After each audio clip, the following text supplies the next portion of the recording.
Hello, everyone, and welcome to a brand new episode of Into the Shadows, a show where all I do is stories of the supernatural, the strange, and the scary. Don't be watching this one while you're waiting to board an airplane.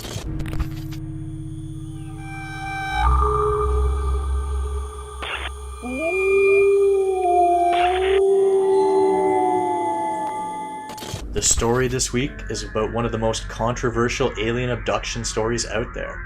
A documented encounter with voice recordings and a credible witness, a rash of sightings supporting the event, and a sloppy cover-up story where the government officials slander the reputation of a victim who had no reason to lie.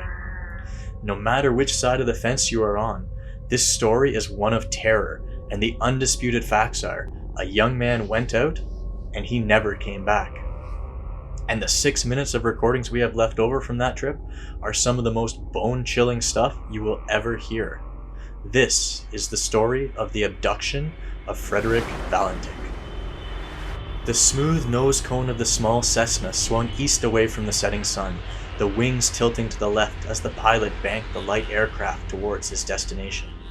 The operator was a young man, Frederick Valentich, who, although only 20 years old, had already amassed over 150 flight hours and was comfortable flying the aircraft. He was flying solo at the moment, headed out to nearby King Island to meet some friends. He gazed out over the Australian landscape, marveling at the majestic beauty below him. Getting his pilot's license had been a dream for him, and the amazing sights of the land far below and the open sky around him were a big part of that desire. There was nothing more he wanted than to pursue a career in aviation and enjoy this feeling for the rest of his life. As the sun sank lower behind him, he crossed over from land to sea, flying higher and higher to his cruising speed. Time and miles flew by as the ocean sprawled out before him, a murky blue that turned dark blue, then black as the sun sank behind him. He was now relying fully on the cockpit's various meters and sensors to align him and keep him safe, as the stars above offered only twinkles of light that barely reflected off the black ocean. Soon he was over 100 kilometers into his trip, and things were going smoothly. He was relaxing in the cabin of the plane when he happened to look up through the curve of the windshield. About 1,000 feet above him, there were bright lights, 4 of them. They appeared to be the landing lights of some sort of aircraft, but he couldn't make it out. A strange thing to have company so close out here, he thought, and radioed in to Melbourne Air Traffic Control.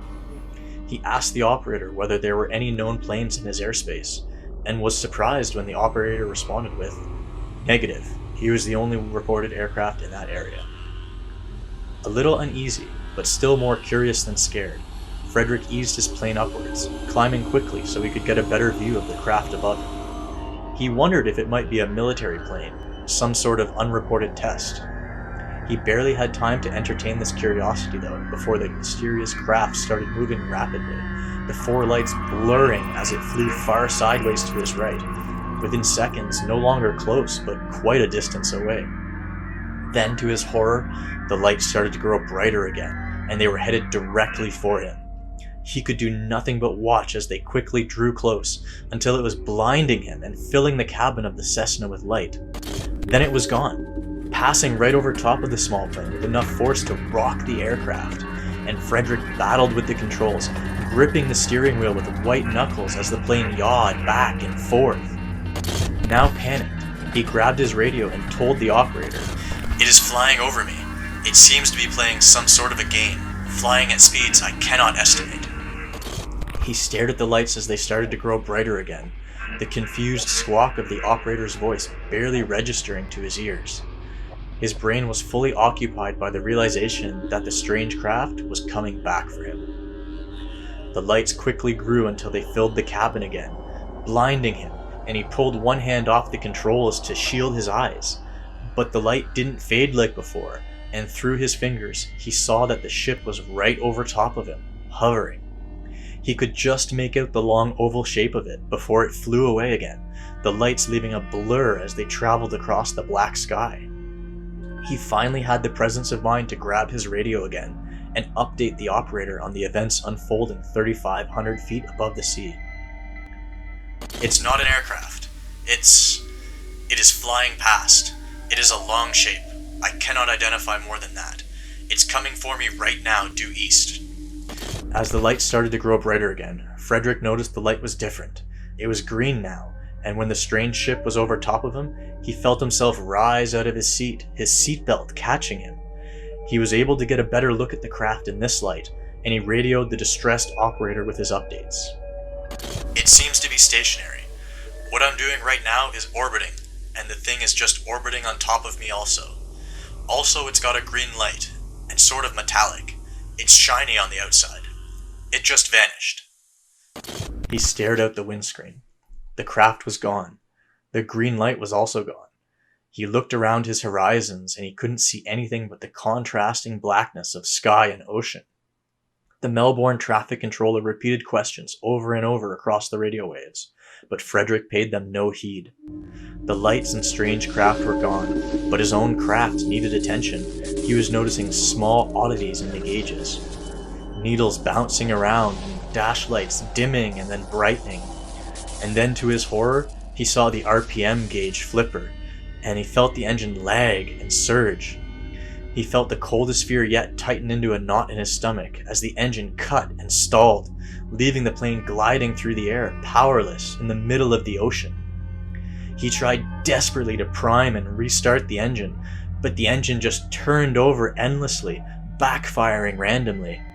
He quickly grabbed at the radio and told the operator that he had an engine failure. He still had the mic in his hand when the cabin of his plane was filled with that green light again, and he felt himself start to rise in his chair weightlessly again. Feeling complete despair crash down on him, he raised the mic to his mouth to deliver one last message. Melbourne, that strange aircraft is hovering on top of me again.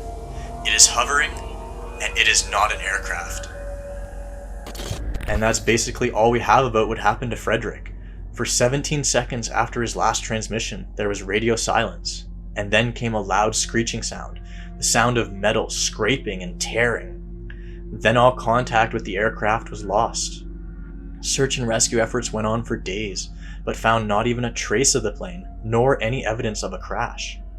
The government officials offered up a weak explanation that Frederick might have been hit by a meteorite, or that he had gotten confused and disoriented, and he had been flying his plane upside down. They suggested that he had been seeing his own plane's reflection in the water before he crashed into it. But from the recordings, it certainly doesn't seem like that was what happened. There are too many unexplained details that don't line up with the officials' narrative, and a reflection would not move around across the horizon in a way that Frederick described. The biggest problem with the government story is that the plane that Frederick was flying could not have flown upside down. The engine was gravity fed, and any attempt to fly upside down would have starved the gas from the engine and resulted in an immediate crash. The Cessna plane he was piloting was also designed to float in the event of a water landing, but the plane had never been found. The officials afterward also tried to paint Frederick as a reckless young man obsessed with UFOs, but they conveniently ignored the elephant in the room. What would Frederick possibly have to gain from fabricating such an event? Since he never made it through the ordeal, clearly fame or money wasn't a motive. And for months before and after his flight, people reported seeing lights in the skies, with many reports even describing a ship like the one Frederick described, hovering over a forested area nearby. So what do you guys think? Natural phenomenon? Careless mishap? Or did Frederick get too curious and get a little too close to something that decided he had seen too much? We may never know for sure, but I'd love to hear what you guys think in the comment section below. And if this story was something you liked, then hit that like and subscribe buttons. I do videos just like this every week. See you on the next one, and stay spooky, friends.